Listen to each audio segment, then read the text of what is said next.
Halo guys, welcome back again to my channel bersama saya Hansen di sini dan seperti biasanya setiap harinya saya akan buatkan video seputar cryptocurrency. Apa kabar kalian hari ini semuanya? Semoga dalam keadaan yang baik-baik saja.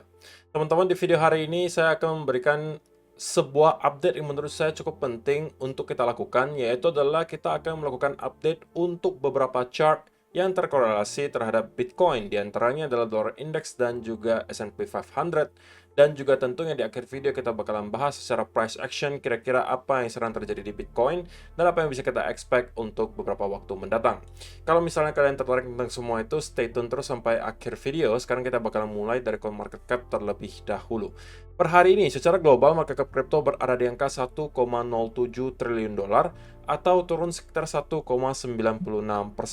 Nah, di top 10 coin sendiri kita juga melihat rata-rata dalam keadaan merah, bahkan semuanya kalau hari ini penurunannya ranging antara 1, sekian persen hingga kurang lebih 4%. So, secara overall ini adalah hari yang tidak terlalu baik untuk cryptocurrency secara keseluruhan.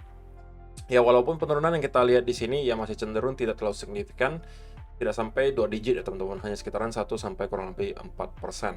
So, itu adalah outlook sementara dari beberapa top coin yang ada. Sekarang kita langsung aja masuk ke chart. Nah, yang pertama teman-teman, saya pengen mulai dulu dari S&P 500. Apa yang sedang terjadi di sini sebenarnya sudah pernah kita bahas juga sebelum-sebelumnya gitu ya. Untuk sementara teman-teman, apa yang kita bahas di beberapa kali sebelumnya itu juga masih on track.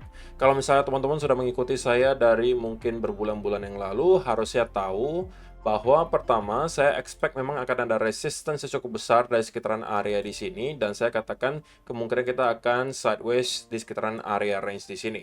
Oke, itu pertama sudah terjadi. Yang kedua, ketika kita mendapatkan ada semacam bearish continuation pattern di sekitaran area di sini, saya sampaikan ke teman-teman semua bahwa sepertinya S&P 500 bakal membuat wave kedua di sini, dan itu juga sudah terjadi. Dan sekarang kita sedang mendapatkan semacam bounce dari area support, teman-teman. Nah, untuk weekly chart sendiri sebenarnya ini juga masih terlihat cukup positif ya. Artinya kita ada mendapatkan dua candle indecision di sini. Setiap kali para bears mencoba untuk mendorong di bawah area support di sini, itu kemudian selalu dinaikin lagi oleh para buyers, menunjukkan memang ada semacam buying pressure di sekitaran area di sini. Dan untuk weekly candle kali ini, kita sepertinya sudah membuat higher high daripada candle terakhir di sini, which is merupakan indikasi yang baik menurut saya. Terlebih lagi, kita melihat keadaan di dunia sekarang yang sedang tidak baik-baik saja, terutama keadaan geopolitik di mana lagi ada perang lagi, teman-teman. Kalau kemarin Rusia versus Ukraina, kali ini Israel versus Palestina.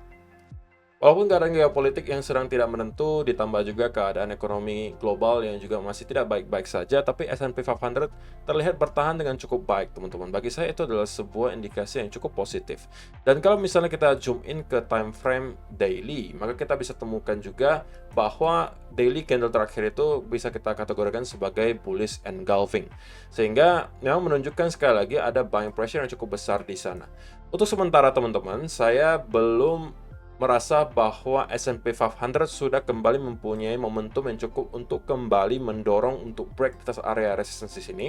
Tapi saya rasa kita akan mendapatkan rebound yang lebih tinggi dari sini. Oke, at least kembali ke area trendline yang mungkin tercipta di sekitaran area range di sini, teman-teman. Barulah dari sana kita bisa melihat lagi apakah S&P 500 pada akhirnya mampu untuk break dari area ini. Kalau kita mampu break, maka next target akan ada di area high terakhir di 4.595. Kalau ternyata cukup impulsif, maka kita punya kesempatan untuk kemudian break dari sana. Dan saya rasa ini akan menjadi hadangan terakhir teman-teman bagi S&P 500 sebelum pada akhirnya kita kembali ke area all time high terakhir di sekitaran area 4.800. Oke, tetapi jika kita kemudian mendapatkan semacam rejection dari area trendline di sini, maka kita masih aja bisa tetap terkonsolidasi di sekitaran area range di sini sebelum pada akhirnya kita start untuk breaking out dan kembali ngeretest ke area high di sini. Oke, jadi sebelum kita mampu benar-benar break di atas area di sini, kita masih berpotensi ya cenderung sideways di sekitaran area di sini. Tapi untuk midterm tidak ada perubahan dari skenario yang sudah saya bahas beberapa bulan sebelumnya, bahwa saya merasa chance-nya cukup tinggi bagi S&P 500 itu untuk kembali ke area all time high-nya. Oke, hanya saja kita sekarang sedang menghadapi tantangan terakhir di area resistance 4.590. So, untuk sementara kita masih mungkin selama beberapa minggu ke depan akan bermain di sebuah range 4.600 sampai 4.300-an. Kita nggak tahu pattern mana yang akan dibentuk berikutnya. Tentunya sekali lagi saya pribadi lebih cenderung menyukai jika ada semacam ascending triangle yang kita lihat di sini. Inilah sebuah pattern yang menurut saya probability kebenarannya cukup tinggi. Sehingga kalau ini yang kita lihat, ini memperbesar chance bahwa kita akan kemudian break dari area resistance dan kembali ke area high terakhir. Nah, kenapa S&P 500 akan sangat penting untuk kita lakukan update, teman-teman? Karena sekali lagi, secara historis kita memang mengetahui bahwa secara general S&P 500 itu memang korelasinya positif dengan Bitcoin. Artinya performa dari S&P 500 secara general itu juga biasanya mempengaruhi Bitcoin. Artinya ketika S&P 500 performanya secara general positif, Bitcoin juga begitu. Sebaliknya ketika S&P 500 itu terkoreksi atau bearish, secara general artinya kita terus-menerus mengalami penurunan, biasanya Bitcoin juga performanya tidak akan terlalu baik. Dan yang tidak kalah pentingnya, kita tahu bahwa ketika S&P 500 biasanya ketika terkoreksi cukup lama, kemudian kita kembali ke area all time high, oke, biasanya beberapa bulan berikutnya Bitcoin akan kemudian menyusul dan mendapatkan rally. Seperti yang udah pernah kita bahas juga mungkin di video beberapa minggu yang lalu. Kita udah tahu soal itu. Bahwa ketika S&P 500 ketemu ke all time high yang baru setelah terkoreksi cukup lama berbulan-bulan, biasanya beberapa bulan berikutnya Bitcoin akan menyusul untuk rally ke atas. So, ini juga mungkin bisa kita jadikan sedikit banyak patokan gitu ya tentang kira-kira apa nih, kapan nih Bitcoin bisa kembali rally. Dan menurut saya ketika S&P 500 sudah kembali ke all time high dan start melakukan konsolidasi, itulah pada saat dimana Bitcoin akan start untuk kembali rally. Berikutnya teman-teman, kita bakalan update untuk dolar index. Nah, ini juga tidak kalah penting. Sekali lagi dolar index, kalau misalnya S&P 500 tadi korelasinya positif, kalau dolar index korelasinya negatif. Artinya apa? Kalau misalnya performa dolar index itu baik, maka biasanya Bitcoin yang buruk.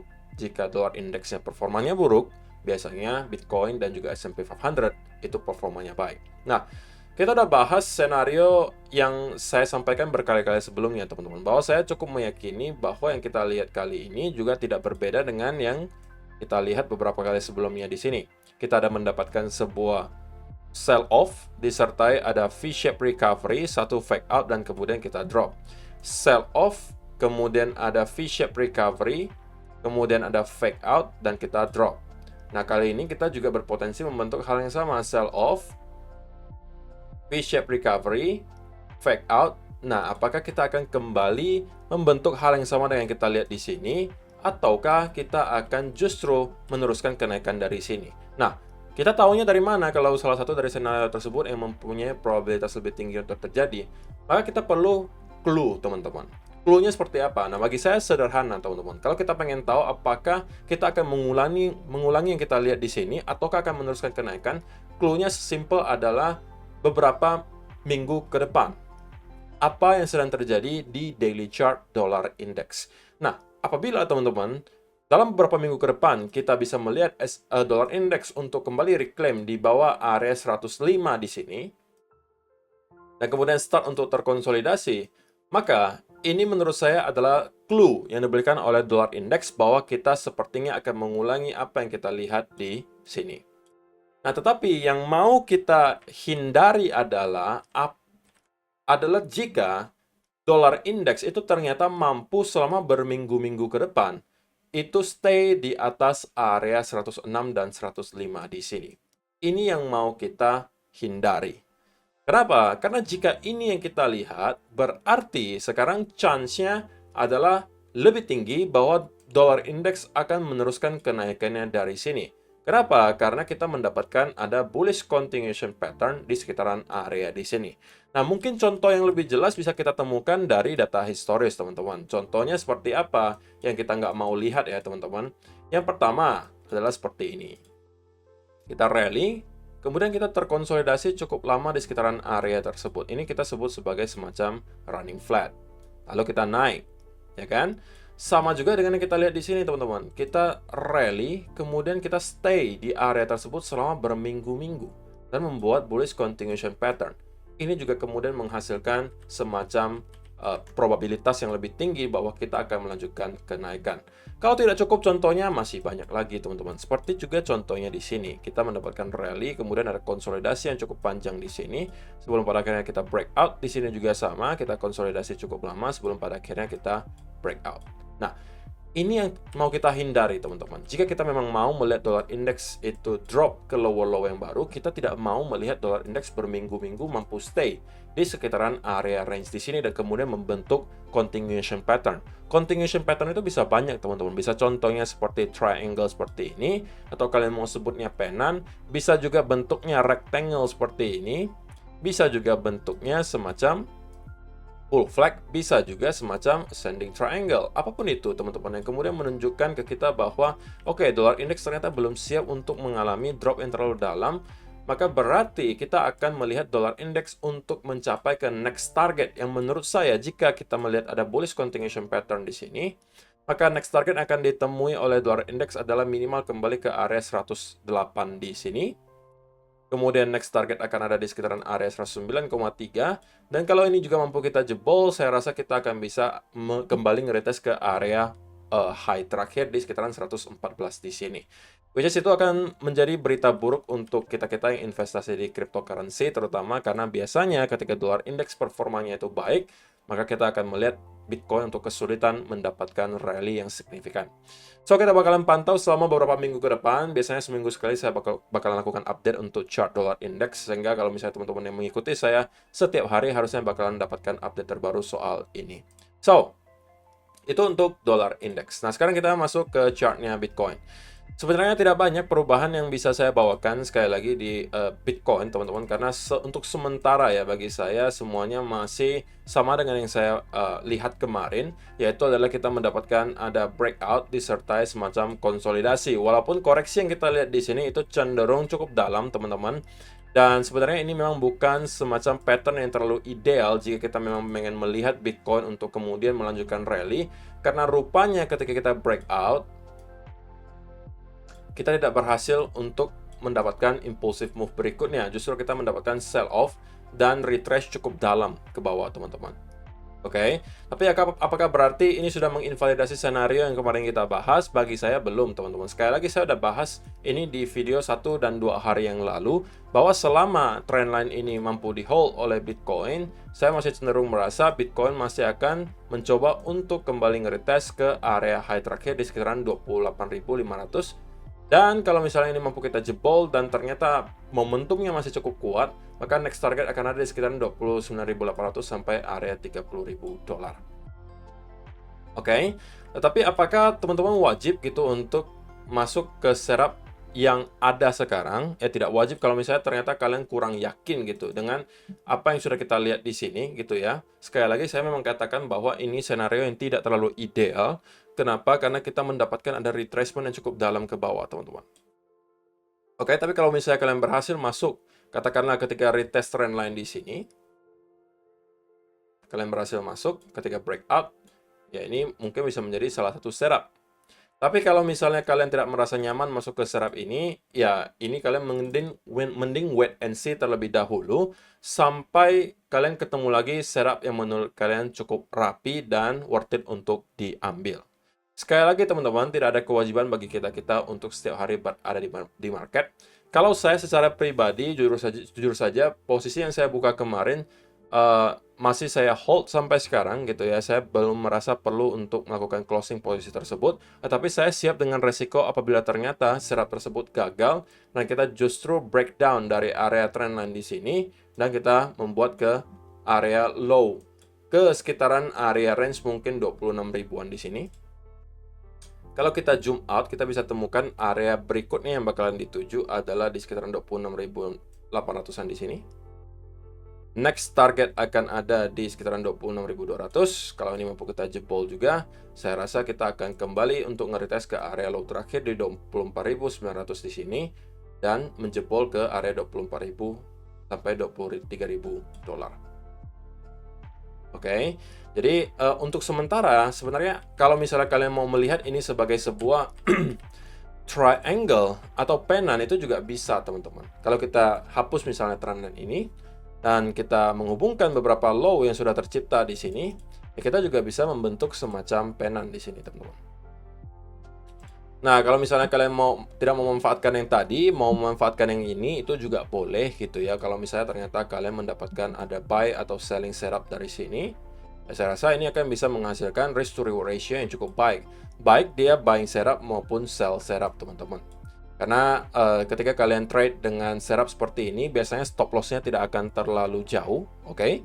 Kalau misalnya kalian buy, katakanlah masuk di retest di sini, kalian cukup memprotek diri kalian di area higher low terakhir, dan kemudian kalian bisa menargetkan minimal nyampe ke sekitaran area range di sini, itu harusnya sudah kurang lebih 3:1, sama juga dengan kita lihat di sini sell setup-nya, kalian bisa memprotek diri kalian di area lower high terakhir, dan kalian bisa menargetkan ke beberapa area. Pertama ke 26.800-an.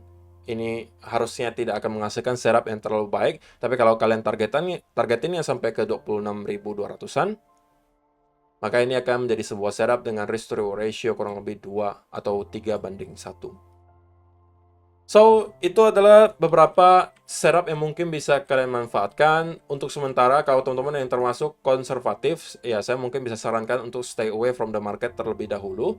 Ingat bahwa kita akan kedatangan data yang cukup penting besok dan lusa. Besok itu akan ada data PPI, lusa itu akan ada data CPI. So, kedua data tersebut itu berpotensi membuat volatility di market, dan kemungkinan kita akan mendapatkan setup terbaru ketika hal tersebut sudah kita lewati.